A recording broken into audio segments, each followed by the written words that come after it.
Baiklah, Assalamualaikum warahmatullahi wabarakatuh. Jadi kali ini saya, Candika Ivano akan menerangkan tentang, soal nomor 1, 2, dan 3 pada UAS Statistika Industri, kali ini. Nah, yang pertama kita dapat melihat, soalnya di sebelah sini. Jadi soalnya, seperti ini. Nah, yang pertama-tama kita harus lakukan adalah, menentukan hipotesisnya. Nah, jadi yang pertama itu kita tentukan H0-nya. Jadi H0-nya itu, tidak ada perbedaan nyata dalam populasi untuk keuntungan tahun berkaryawan. Nah, itu bisa kita lihat dari sini, keuntungan populasi untuk karyawan. Nah, selanjutnya H1 adalah kebalikan dari H0. Nah, setelah menentukan hipotesis, langkah selanjutnya yang akan kita lakukan adalah menentukan statistika uji dan daerah kritis. Nah, di sini kita menggunakan uji F, ANOVA. Nah, kita dari soal tabelnya kita pindahkan dengan cara mentransport.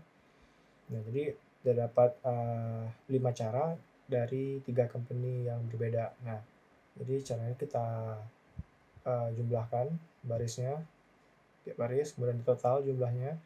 Nah, kemudian langkah selanjutnya kita harus menemukan SST, SSK, dan SSE. Nah, cara menemukannya itu terdapat di sini rumusnya. Nah, jadi setelah kita masukkan, maka kita dapat memperoleh nilai sebesar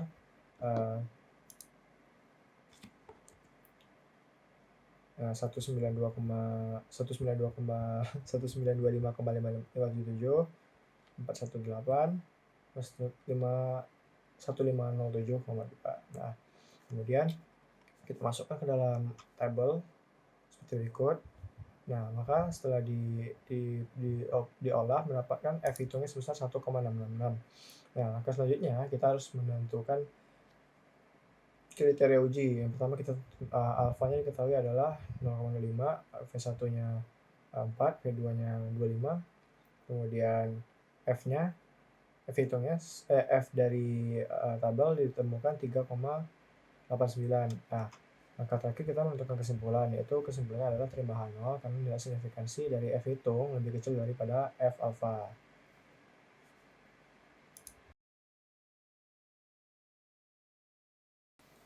Baik, selanjutnya kita akan membahas soal nomor 2.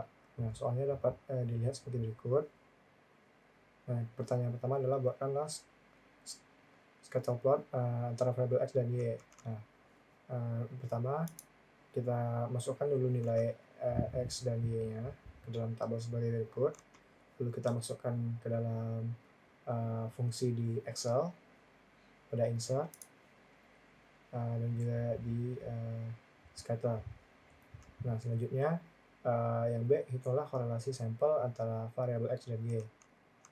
Nah, yang pertama kita lakukan adalah menentukan hipotesisnya dulu.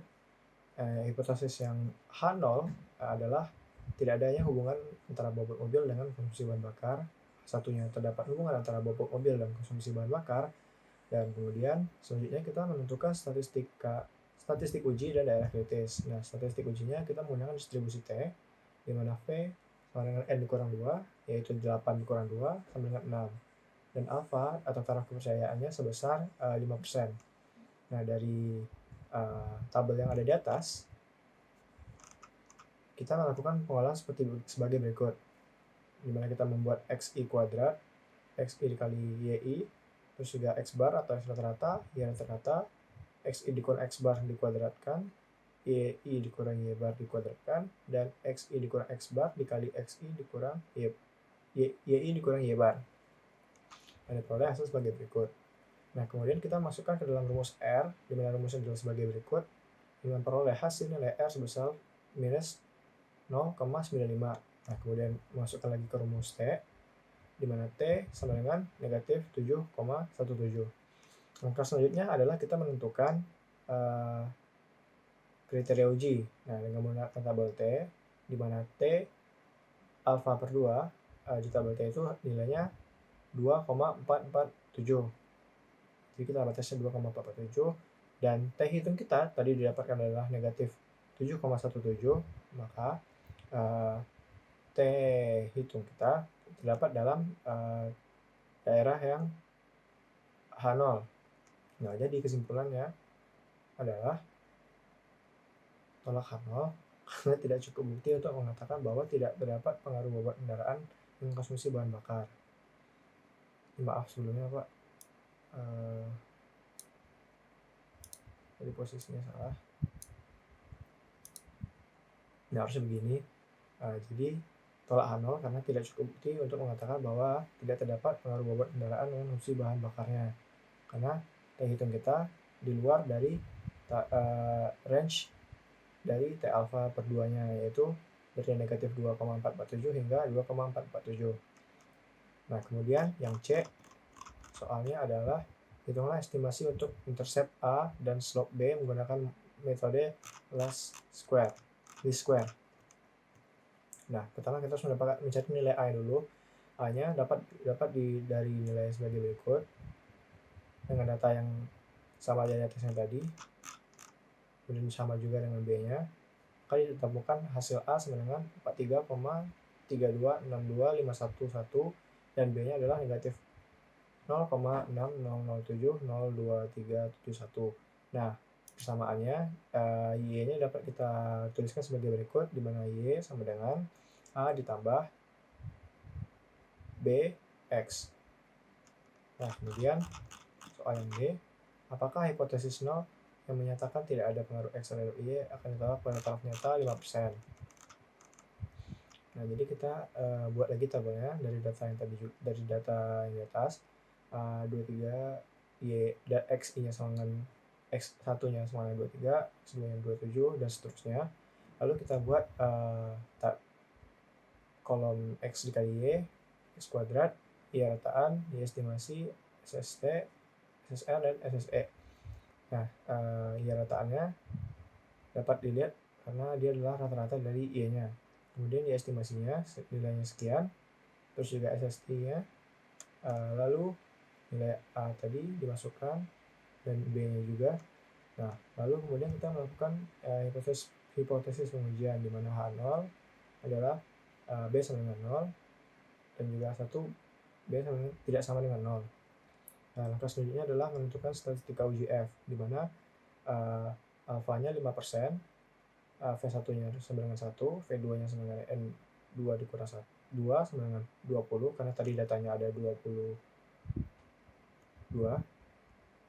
Kemudian F alfa sama dengan 4,35. Hal ini dapat kita lihat dari tabelnya. Nah, kemudian perhitungan statistik ujian alfa sebagai berikut. SSR-nya adalah V1 sama dengan 1, SSE-nya sama dengan V2 dengan 8,2 sama dengan 6, SST-nya sama dengan 1, min square-nya sekian, dan F itu ini didapatkan sama dengan 37567.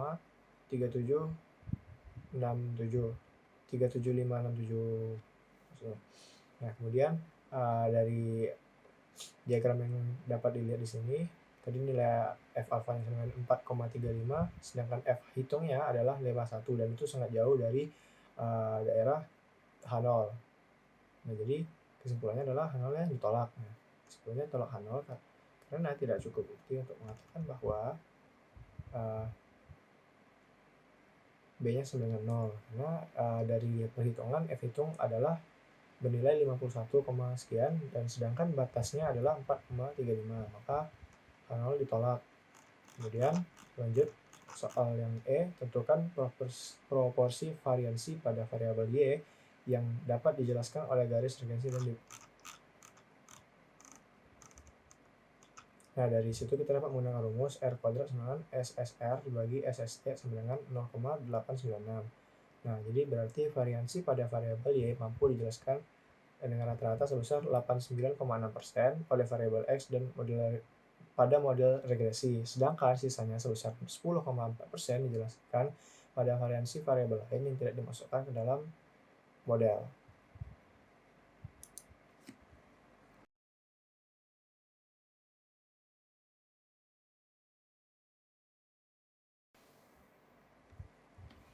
Baiklah, selanjutnya kita akan mencari mengerjakan soal nomor 3.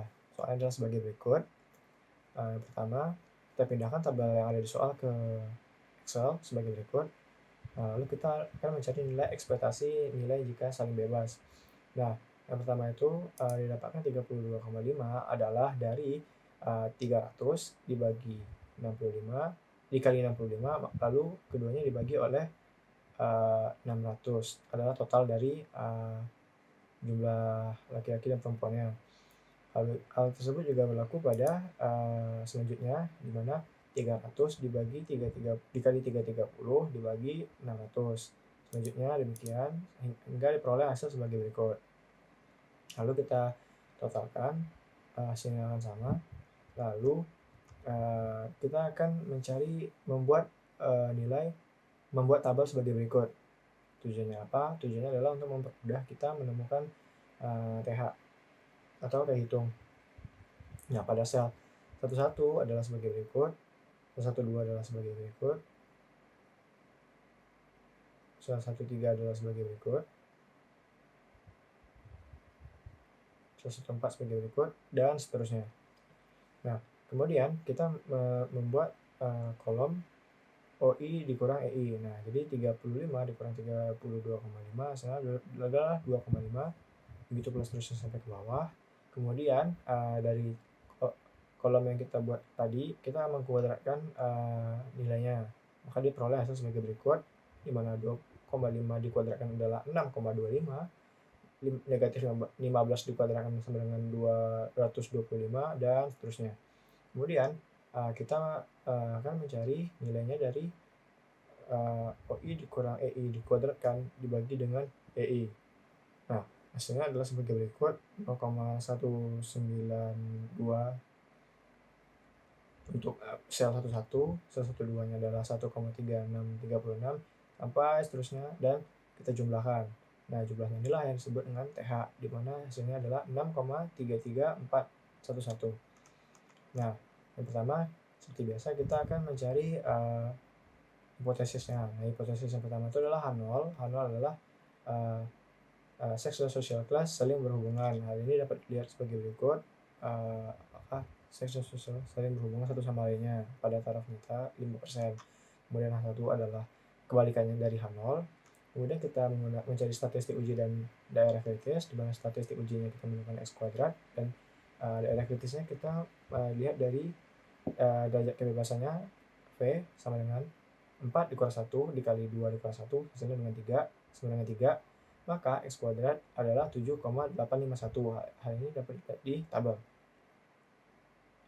Kemudian kesimpulannya adalah terima H0 karena nilai dari TH sendiri yaitu 6,33411 lebih kecil dari T alfanya, T alfa dari tabel yaitu 7,851.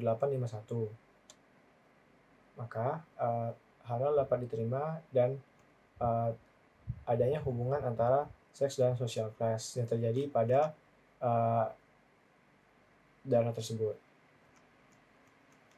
Sekian dari saya.